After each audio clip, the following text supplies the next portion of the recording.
Savez-vous combien de secondes Allah vous donne par jour? Jour après jour, depuis que vous êtes né. C'est 46 400 secondes par jour, jour après jour, jusqu'à votre dernier souffle. Ces 86 400 secondes par jour ne sont pas comme l'argent. Vous ne pouvez pas les garder pour les utiliser plus tard. Ces 86 400 secondes par jour, vous ne pouvez pas les acheter. Elles ne sont pas vendables et vous ne pouvez pas les prêter ou vendre à une autre personne. Ces 86 400 secondes par jour, vous ne pouvez pas les remplacer une fois qu'elles sont écoulées. Elles sont définitivement passées. Vous ne pouvez pas les faire revenir. Que faites-vous du virement journalier de 86 400 secondes qu'Allah vous offre dans votre compte? Une somme de temps énorme, 86 400 secondes par jour. C'est l'équivalent de 16 matchs de football par jour, non-stop, chaque jour.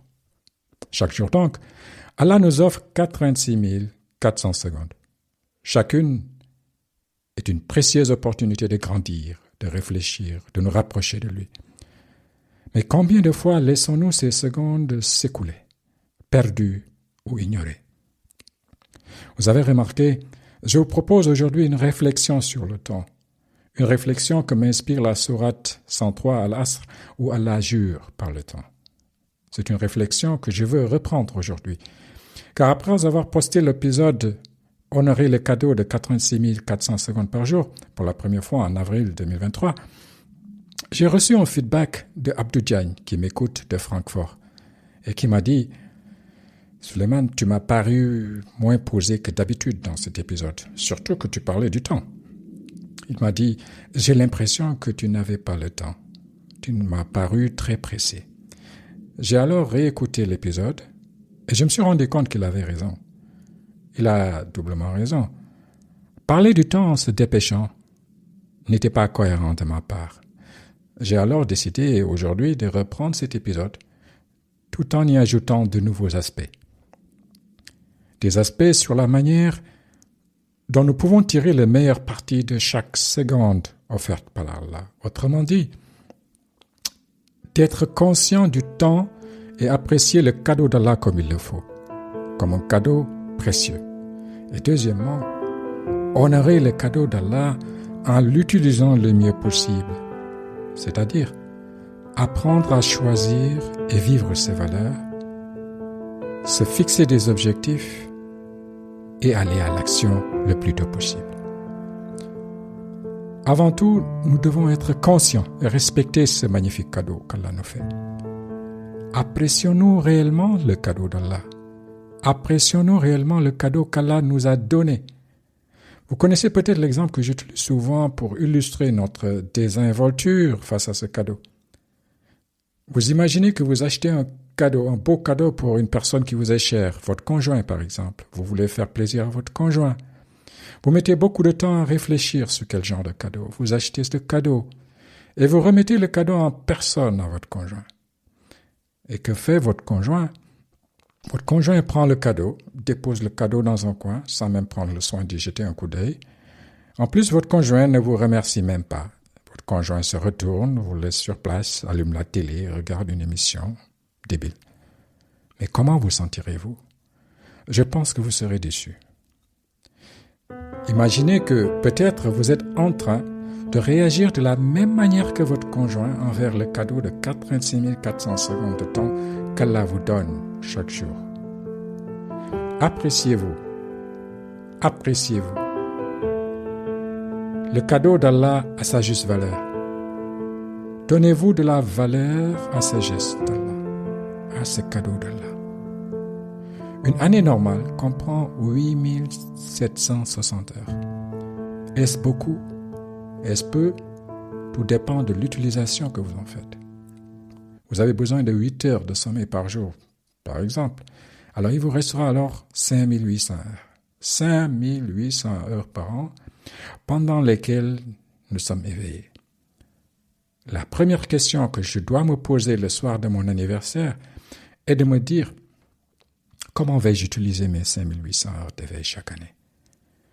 Comment vais-je remplir mon temps avec des choses valeureuses, des choses de valeur pour honorer ce cadeau d'Allah? Ou alors vais-je remplir ce cadeau avec des futilités? C'est une réponse personnelle. La réponse est personnelle, mais il est important d'y répondre. Sans une réponse claire à la question « Comment vais-je utiliser mes 5800 heures d'éveil chaque année ?» nous ne vivons pas. Nous vivotons, nous végétons, nous sommes comparables à une feuille morte sur un fleuve. Nous sommes transportés par le courant. La feuille bouge, mais la feuille n'avance pas. Dans notre vie de tous les jours, nous bougeons beaucoup, mais avançons-nous. Nous donnons le plus souvent l'impression d'être égarés et insouciants, que nous sommes égarés comme les animaux d'un troupeau sans berger. Il est alors temps de nous arrêter, d'écouter et méditer ce magnifique verset, un verset que j'aime, un magnifique verset. Admirer ce verset, cette belle récitation, belle en rythme et pleine de sens.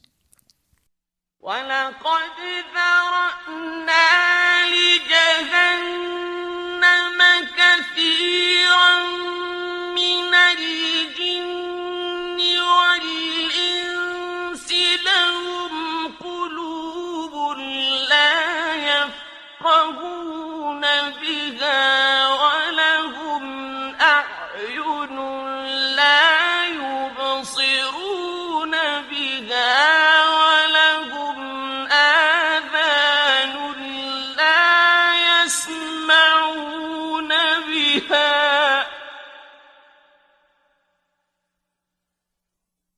أُولَٰئِكَ كَالْأَنْعَامِ بَلْ هُمْ أَضَلُّ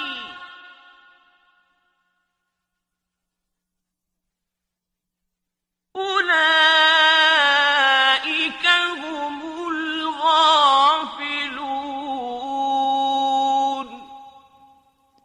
Dans ce verset, Allah nous dit: nous avons destiné beaucoup de djinns et d'hommes pour l'enfer. وَلَقَدْ ذَرَأْنَا لِجَهَنَّمَ كَثِيرًا مِنَ الْجِنِّ وَالْإِنسِ. Et il continue en disant: ils ont des cœurs, mais ne comprennent pas. لَهُمْ قُلُوبٌ لَا يَفْقَهُونَ بِهَا. Ils ont des yeux, mais ne voient pas. وَلَهُمْ أَعْيُنٌ لَا يُبْصِرُونَ بِهَا. Ils ont des oreilles, mais ils n'entendent pas. وَلَهُمْ آذَانٌ لَا يَسْمَعُونَ بِهَا. Ceux-là sont comme les bestiaux, même plus égarés encore. أُولَٰئِكَ كَالْأَنْعَامِ بَلْ هُمْ أَضَلُّ أُولَٰئِكَ هُمُ الْغَافِلُونَ. Tels sont les insouciants, les gens qui sont insouciants, égarés. Nous sommes égarés comme des bestiaux, nous dit Allah. Il dit que nous avons des cœurs, mais nous ne comprenons pas. Et remarquez qu'ici, que la compréhension se fait avec le cœur. Il dit ensuite que nous avons des yeux, mais nous ne voyons pas. Nous avons des oreilles, mais nous n'entendons pas. Nous ne sommes pas attentifs. Alors, pour ne plus être égarés comme des bestiaux dans notre vie, nous devons d'abord connaître ce que sont nos propres valeurs, ce que nous chérissons le plus. Que mettons-nous dans le cadeau précieux qu'Allah nous offre? La question « Comment vais-je utiliser mes 5800 heures d'éveil ?» ce n'est pas une question d'agenda ou de to-do list. Ce n'est pas seulement une question de montre, c'est une question de boussole. Le temps est tellement précieux qu'Allah lui-même jure par le temps pour ouvrir la courte et magnifique sourate, la sourate Al-Asr, où Allah dit: وَالْعَصْرِ إِنَّ الْإِنسَانَ لَفِي خُسْرٍ إِلَّا الَّذِينَ آمَنُوا وَعَمِلُوا الصَّالِحَاتِ وَتَوَاصَوْا بِالْحَقِّ وَتَوَاصَوْا بِالصَّبْرِ Wal asr par le temps. Innal insana lafi khusrin. L'homme est en perdition. L'homme est certes en perdition. Nous sommes en perdition. Heureusement qu'il y a un sauf. Illa allazina amanu wa amilu salihat wa tawasaw bil haqq wa tawasaw bis sabr. Sauf ceux qui croient, ceux qui accomplissent les bonnes œuvres, c'est-à-dire ceux qui sont actifs. Wa amilu salihat wa tawasaw bil haqq, s'enjoignent mutuellement à suivre la vérité, wa tawasaw bis sabr, et s'enjoignent mutuellement dans l'endurance. Cette sourate nous rappelle combien le temps est précieux et combien il est facile de le perdre si nous ne vivons pas selon les valeurs de la foi, selon nos valeurs, si nous ne faisons pas de bonnes actions, des actions de la vérité et de la patience. Mais alors, comment pouvons-nous nous assurer que chaque seconde de notre vie est bien utilisée? Comment? Avant de parler de l'utilisation de notre cadeau temps, il est essentiel de clarifier d'abord nos valeurs. Nos valeurs sont les principes directeurs qui façonnent nos décisions, nos comportements et finalement la manière dont nous passons chaque seconde de notre temps. En tant que musulmans, en tant que personnes, nos valeurs fondamentales devraient être d'abord ancrées dans notre foi et notre relation avec Allah. Car Allah nous le rappelle dans le Coran. قل إن صلاتي ونسكي ومحياي ومماتي لله رب العالمين. Ma prière, mes actes de dévotion, ma vie et ma mort appartiennent à Allah. C'est un verset qui souligne l'importance de vivre une vie pleinement alignée avec notre dévotion à Allah. Il nous rappelle que tout ce que nous faisons, chaque seconde que nous passons, doit refléter notre engagement envers lui d'abord. Et après, qu'est-ce qui vous fait agir dans la vie? Quel est votre moteur? Qu'est-ce qui vous fait agir? Laissez-moi vous donner un exemple de quelqu'un qui, de par sa vie, de par ses actions, de par son legs, quelqu'un qui a su authentiquement répondre à la question « Qu'est-ce qui vous fait agir? Qu'est-ce qui me fait agir ?» Écoutez cette personne. The idea of a democratic and free society in which all persons will live together in harmony and with equal opportunities. It is an idea for which I hope to live for and to see realized. But my Lord, if it needs be, it is an ideal for which I am prepared to die. Cette voix que vous venez d'entendre est celle de Nelson Rolihlahla Mandela. Il fit face au juge qui voulait le condamner à mort. Et il dit au juge, dans la salle d'audience, « Au cours de ma vie, je me suis consacré à la lutte du peuple africain. J'ai lutté contre la domination blanche et contre la domination noire. J'ai chéri l'idéal d'une société démocratique et libre, dans laquelle toutes les personnes vivent ensemble en harmonie avec des chances égales. C'est un idéal pour lequel j'espère vivre et que j'espère atteindre. Mais s'il le faut, c'est un idéal pour lequel je suis prêt à mourir. » C'est Nelson Mandela qui témoigne devant la cour le 20 avril 1964. C'est la déclaration finale de Mandela lors du tristement célèbre procès de Rivonia. Le gouvernement sud-africain de l'apartheid attendait beaucoup de ce procès. Il voulait condamner Mandela à la peine de mort. Cependant, en raison de la pression internationale, le gouvernement décéda et condamna à une peine de prison à vie au lieu d'une peine de mort. Les valeurs de Mandela transparaissent dans son discours. Liberté, égalité, démocratie et coopération. Ces valeurs lui ont permis de tenir bon à tout moment, contre vents et marées, en créant un cabinet d'avocats d'abord pour fournir une assistance juridique gratuite à faible coût aux Noirs, à tenir bon pendant les nombreuses années qu'il a passées à se cacher de la police tout en organisant une résistance, à tenir bon tout au long de ses 27 années d'emprisonnement dur et éprouvante. Et pendant son mandat en tant que premier président démocratiquement élu de l'Afrique du Sud. Et chaque fois qu'il s'est senti effrayé, démoralisé ou épuisé, ses valeurs lui ont donné la force de persévérer. Nous nous plaignons souvent des pertes de valeurs dans nos sociétés. Mais si je vous demande de citer les 4 valeurs qui sont les plus importantes pour vous, il est fort probable que vous me répondiez instantanément sans beaucoup réfléchir. Quelles sont les 4 valeurs qui sont les plus importantes pour vous? Nous devons commencer par nous-mêmes d'abord pour connaître nos valeurs, car nous ne pouvons perdre que ce que nous avons. Alors comment choisir ces valeurs?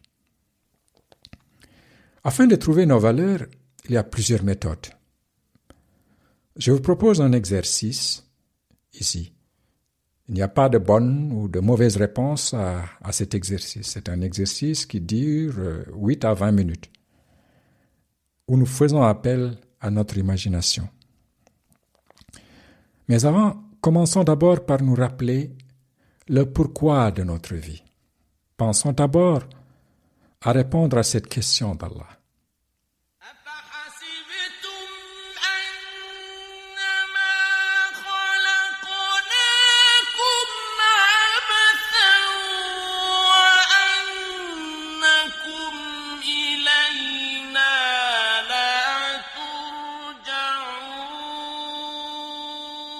أفحسبتم أنما خلقناكم عبثا وأنكم إلينا لا ترجعون.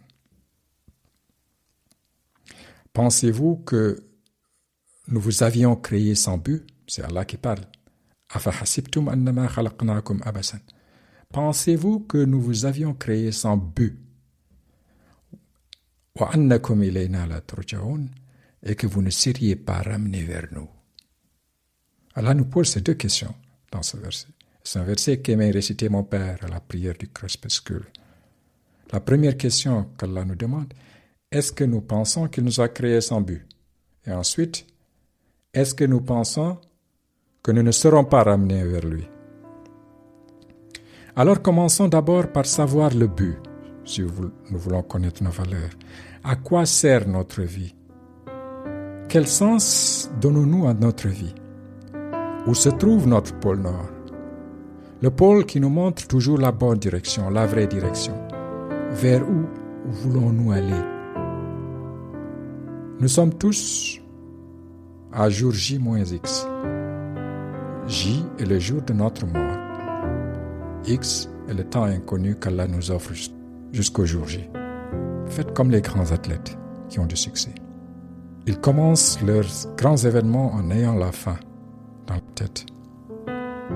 Quand Sadio Mané tire le penalty qui donne à son équipe la Coupe d'Afrique, il est super concentré. Il visualise le but qu'il marque avant de le tirer. Il visualise que le ballon est déjà au fond des filets, en bas, à droite du gardien.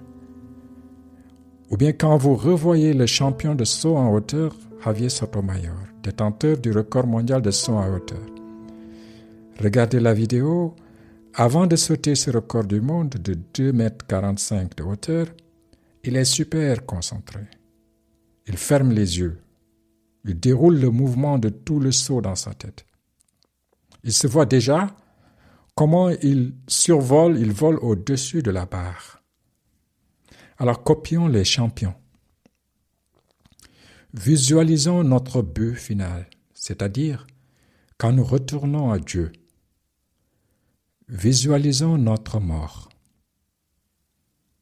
Prenons un jour pour aller en séminaire solitaire seul avec nous-mêmes, dans un endroit calme, un endroit que vous aimez, où vous êtes souvent senti bien dans votre peau. Ça peut être à la plage ou dans une forêt, dans votre école, ça peut être quelque part où vous vous sentez bien, avec un cahier et un crayon pour visualiser vos propres funérailles. Imaginons notre enterrement. Quand nous sommes étroitement enveloppés, puis attachés, raides dans notre linceul. Un étroit morceau de tissu blanc, sans poche. Nous sommes ensuite étalés sur terre, inertes, devant les fidèles qui font pour nous la prière mortuaire. Avant d'être jetés dans un étroit trou, creusé dans la terre, puis recouvert de sable. Visualisons le retour du cimetière des gens qui viennent fraîchement de nous enterrer. Leur humeur, leur visage. Imaginez maintenant leur témoignage. Prenez quelques témoignages. Quels témoignages voudrions-nous qu'ils fassent? Choisissez et visionnez 4 témoignages. D'abord, une personne très importante pour vous dans le domaine de l'amour, de la parenté ou de l'amitié parle de vous. Voyez cette personne. Il peut s'agir d'un de vos enfants, de vos parents, de votre conjoint, de vos amis proches ou de votre famille. Cette personne parle de votre caractère. Elle parle de vos forces, de vos qualités personnelles. Elle décrit ce que vous représentez pour elle et du rôle que vous avez joué dans sa vie. Elle ne parle pas de tous les objectifs que vous avez atteints. Elle parle du type de personne que vous êtes et de ce que vous représentez dans la vie. Imaginez ce que vous aimeriez entendre dire par cette personne. Il s'agit d'un exercice d'imagination pour vous aider à découvrir vos valeurs. N'essayez pas de prédire ce que la personne dirait vraiment. Imaginez seulement ce que vous aimeriez qu'elle dise. Fermez les yeux, fixez un point et prenez 5 minutes pour imaginer ce premier témoignage. Qu'aimeriez-vous qu'elle dise de vous? Écrivez sur une feuille de papier quelques mots sur ce que vous avez imaginé. Choisissez maintenant quelqu'un d'autre qui est important pour vous dans le domaine de la vie professionnelle. Ça peut être un collègue, un chef ou un employé. Cette personne parle de votre personnalité, vous êtes mort. Elle parle de ce que vous représentez pour elle et des rôles que vous avez joués dans sa vie. Fermez les yeux, imaginez quelques minutes ce que vous aimeriez entendre cette personne dire de vous. Écrivez ces mots sur un papier, écrivez ce que vous avez imaginé. Choisissez ensuite une 3e personne qui joue un rôle important dans le domaine de vos loisirs et faites l'exercice. Cette personne parle de votre personnalité, de ce que vous représentez pour elle et du rôle que vous avez joué dans sa vie. Fermez les yeux et imaginez pendant quelques minutes ce que vous aimeriez entendre cette personne dire de vous. Écrivez quelques mots sur ce que vous avez imaginé. Le dernier témoignage est un témoignage un peu spécial. C'est votre corps qui parle. Votre corps que vous portiez partout. Votre corps parle de la façon dont vous le traitez, de ce que vous faites pour lui et de la façon dont vous vous occupez de lui. Qu'aimeriez-vous entendre que votre corps dise? Écrivez quelques mots sur ce que vous avez imaginé. Il s'agit simplement d'un essai pour vous aider à découvrir ce qui compte vraiment pour vous. Si imaginer votre mort et vos funérailles vous fait peur, ce n'est pas grave, acceptez cette peur. Vous pouvez choisir par exemple l'occasion d'une grande fête de votre 80e anniversaire. Et si vous ne voulez pas faire l'exercice, ce n'est pas grave. Il existe d'autres moyens de découvrir les valeurs qui comptent vraiment pour vous. Si cela vous intéresse de creuser, envoyez-moi un mail. Écrivez ces témoignages. Ça vous donnera une idée de ce que vous voulez laisser dans votre vie. Que sommes-nous devenus en termes de carrière professionnelle? Quel père sommes-nous? Quelle mère sommes-nous? Qu'avons-nous laissé dans les cœurs à nos voisins, à notre quartier, à notre ville, à notre pays? Après cette visualisation, regardez vos notes. Sélectionnez 10 valeurs qui se dégagent des différents témoignages. Puis sélectionnez 4 valeurs parmi les 10. Et de ces 4, prenez une valeur. Prenez une feuille de papier, prenez 10-20 minutes pour écrire sur cette valeur. Pourquoi elle est importante pour vous?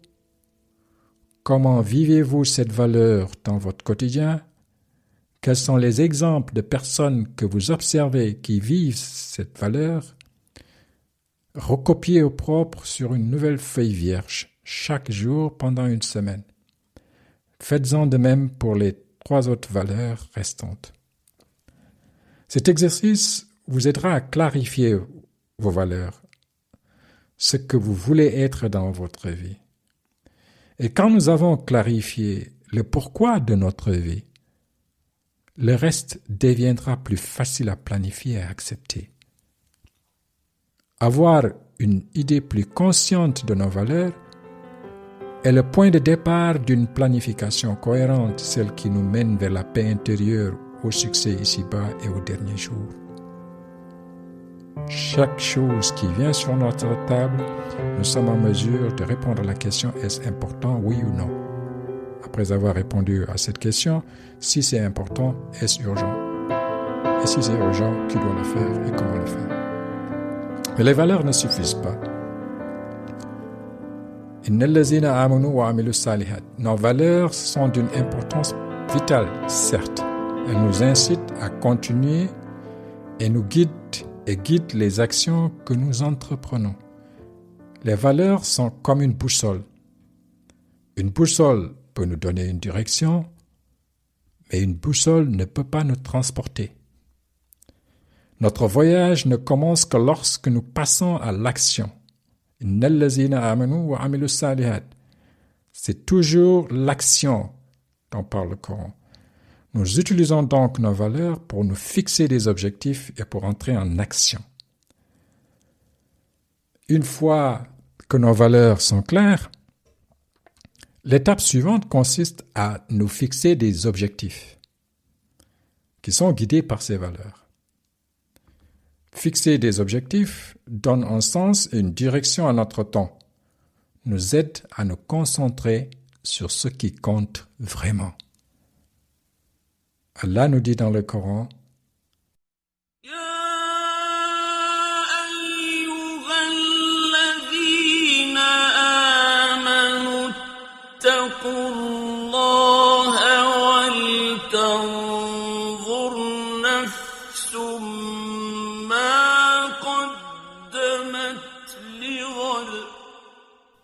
que chaque âme voit bien ce qu'elle a avancé pour demain.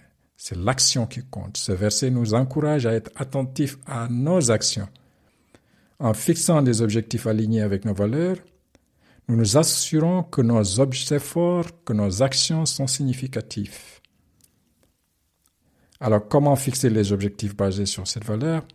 Commencez par vos valeurs, donc réfléchissez aux valeurs que vous avez évoquées plus tôt. Comment pouvez-vous intégrer ces valeurs dans vos objectifs? Par exemple, si la foi est une valeur fondamentale, un objectif pourrait être d'améliorer votre régularité dans la prière ou de mémoriser ou de lire le Coran. Deuxièmement, se fixer des objectifs, c'est être spécifique. Si, par exemple, votre valeur, c'est la foi, et votre objectif, c'est de lire et de comprendre le Coran, vous pouvez être spécifique. Vous rendez cet objectif clair et précis. Au lieu de dire « je veux améliorer ma pratique du Coran », vous pouvez dire « je vais apprendre le Coran de sorte à comprendre les versets et à pouvoir les expliquer à une autre personne d'ici 3 ans ». C'est spécifique. Les objectifs spécifiques sont plus faciles à suivre et à atteindre. Mais non, il faut avoir des délais réalistes. Est-ce que 3 ans est réaliste? Vous regardez si c'est réaliste. Vous vous donnez un délai pour atteindre ces objectifs. Cela aide à créer un sentiment d'importance, d'urgence et à rester concentré. Cependant, soyez réaliste avec vos délais pour éviter l'épuisement. Ensuite, vous décomposez vos objectifs en étapes réalisables. Si vous voulez manger un éléphant, il faut le découper en petits morceaux. Les grands objectifs peuvent sembler écrasants. C'est pourquoi souvent nous ne commençons pas, nous ne réalisons pas ce que nous voulons faire. Parce que le delta entre là où nous voulons aller et là où nous sommes est tellement grand. Donc il faut diviser les objectifs en des tâches plus petites et gérables. Si vous voulez sauter 17 mètres se saute en triple saut, n'est-ce pas? Par exemple, si votre objectif est de mémoriser le Coran ou bien de mémoriser 10 versets les plus courts que vous utilisez régulièrement dans vos prières, c'est quelque chose que vous pouvez découper. Vous pouvez découper cet objectif. Au lieu de 10 versets, vous vous donnerez par exemple l'objectif la prochaine semaine d'apprendre et de comprendre la Fatiha. Vous découpez cet objectif, par exemple, pour dire que demain, je vais comprendre la phrase « Bismillahirrahmanirrahim ». Et vous découpez cet objectif pour dire que, OK, je vais acheter un cahier de 32 pages cet après-midi pour apprendre l'alphabet arabe. Vous voyez le principe. Et révisez et réfléchissez et adaptez vos objectifs et regardez vos progrès, regardez vos progrès et célébrez aussi les petits succès que vous faites. Après avoir clarifié nos objectifs, nos valeurs et fixé les objectifs basés sur ces valeurs, il est essentiel de se rappeler que ce ne sont pas seulement nos objectifs qui comptent, mais surtout nos actions. Le Coran nous enseigne que la foi doit se manifester par des actes concrets. Innal lazina amanu, c'est toujours la paire. Innal lazina amanu wa amilu salihat. C'est-à-dire qu'on croit et on fait des bonnes œuvres. On fait. C'est le verbe faire qui est ici. Ce n'est pas seulement de croire et avoir des bonnes intentions, c'est l'action et faire. Et faire ne veut pas dire faire des choses immenses, très grandes. Et Allah nous le dit, il le souligne à plusieurs reprises dans le Coran, l'importance des bonnes actions. Non seulement des actions qui sont bonnes, quiconque fait un bien, fût-ce du poids d'un atome, le verra. Infiniment petit. Commençons petit. Être dans l'action, être dans le mouvement de l'action, c'est ça qui est important, c'est ça qui mène vers le succès. C'est ça qui nous donne du courage, c'est ça qui nous donne aussi de la confiance. فمن يعمل مثقال ذرة خيرا يره فمن يعمل مثقال ذرة خيرا يره.